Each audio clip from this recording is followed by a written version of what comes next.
नासिर, बहुत अहम फैसला आज इस्लाम आबाद हाई कोर्ट की जानिब से सुनाया गया है और बानी पाकिस्तान तहरीक इंसाफ और शाह महमूद कुरैशी को साइफर केस में बरी कर दिया है। क्या तबसरा करेंगे आप? देखिए, मुझे तो ये समझ नहीं आई थी जब ये केस बना था तो बना क्यों है। उसकी वजह यह है कि ऑफिशियल सीक्रेट एक्ट जो है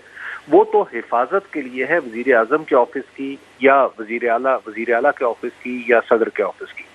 जब सदर का ऑफिस और सदर के ऊपर या वजीर आजम के ऊपर ये इल्जाम लगा दिया गया है कि उसने ये कोई चीज डाइवर्ज की है या ऐसी चीज कह दी है जो इसे नहीं कहनी चाहिए थी, तो इसका फैसला कौन करेगा? ये तो केस बनता ही नहीं था। ये केस तो उसूली तौर पर हमारे अगर वजारत दाखिला में जिन्होंने ये केस बनवाया था, अगर उनमें कुछ लियाकत होती वहां पर, तो ये केस वहीं पर कहा जाता कि जनाब ये केस नहीं बन सकता, क्योंकि ये जो कानून है वो तो वजीर आजम के ऑफिस के तहफ़्फ़ुज़ के लिए है, ना कि वजीर आजम पर मुकदमा दायर करने के लिए। उसके बाद फिर हमारा अदालती निज़ाम है जो बहुत सारी लायानी मुकदमात को भी बिल्कुल ऐसे सुनता है कि जैसे बहुत ही इनके ऊपर गुफ्तगू होनी है या इनके अंदर से कोई कानून का कोई ऐसा नुक्ता दरियाफ्त करना है, कोई ऐसा हीरा दरियाफ्त करना है कि जिसकी बुनियाद पर आगे कानून की तारीख बदल जाएगी। तो ये महज वक्त का ज़िया है। पाकिस्तान की अदालतों का वक्त ज़ाया किया गया ये केस बना के, और पाकिस्तान का मजाक उड़वाया गया पूरी दुनिया में। तो मैं समझता हूँ कि ये जो मुकदमा जिसे इसके अंदर जो खराबी है वो है कि इसमें बिला वजह की ताखीर हुई कि ये इतने अरसे चला क्यों। अभी अकरम साहब, निज़ाम इंसाफ के हवाले से जो है वो आपने बात की, ट्रायल कोर्ट में जब ये मामला था उस वक्त जो है ये कहा गया कि जी प्रोसिक्यूटर इसको साबित करने में कामयाब हो गया है, और साइफर जो कि अब बार बार इस्लामाबाद हाई कोर्ट में समाअत के दौरान ये कहा जाता रहा कि साइफर जो है वो पेश करें, लेकिन साइफर यहाँ पर जो है वो पेश नहीं किया गया। ये मौक़िफ़ अपनाया गया कि वो गुम हो चुका है। तो ये जो इस्तगासा वहाँ पर कामयाब हुआ था, यहाँ पर नाकाम क्यों ठहरा? वहां पर इस्तगासा कामयाब नहीं हुआ था, वहां पे कुछ और चीज कामयाब हुई थी। और यहाँ पे एक मैं अमूमी बात जरूर करना चाहूंगा कि पाकिस्तान की मातहत अदलिया जो है वो बड़ी हमारे लिए मोहतरम है, लेकिन पिछले कुछ अरसे में हम देख रहे हैं कि मातहत अदलिया में कुछ ऐसी चीजें भी हुई हैं जिनका आप कानूनी इस्तदलाल या कानूनी जवाब तलाश नहीं कर सकते, जिस तरह इस फैसले का आप जवाब तलाश नहीं कर सकते। हबीब साहब, जो साबिक प्रिंसिपल सेक्रेटरी आज़म खान का एक बयान रिकॉर्ड हुआ था साइफर केस में, उसको एक बड़ा जो है वो अहम करार दिया जा रहा था और कहा यह गया था कि प्रोसिक्यूशन की जानिब से ये बयान जो है वो पेश किया जाएगा तो उसके बाद फिर मामलात जो है वो उन्हीं के हक में होंगे, लेकिन वो आज़म खान का बयान भी जो है वो कुछ नहीं कर सका। इसकी क्या वजह बनी आपके ख्याल में? उसकी वजह यह है कि कानून ऐसा नहीं है। मसला यह है कि ये अगर साइफर वजीर आजम के ऑफिस से गुम हुआ था, हम इस मफरूजे को मान लें,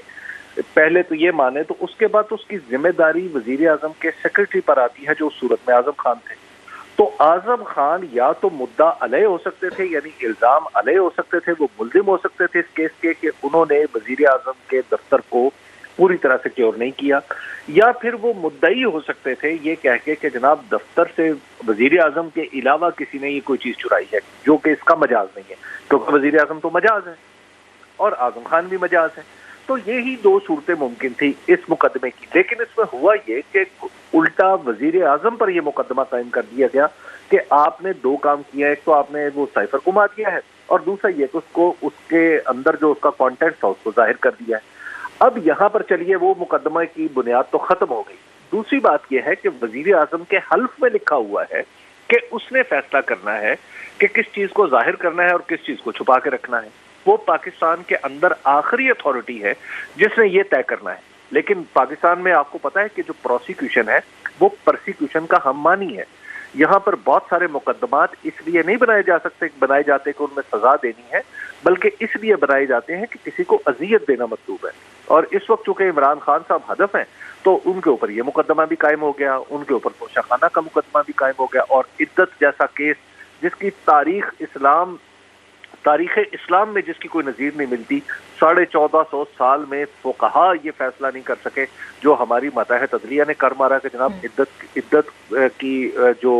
इद्दत की मियाद है या उसका जो वक्त है, उसकी जो मुद्दत है, उसका तयन भी अपने हाथ में ले लिया, उसको गवाहों पे भी डाल दिया और उसके बाद उसमें सजा भी दे दी।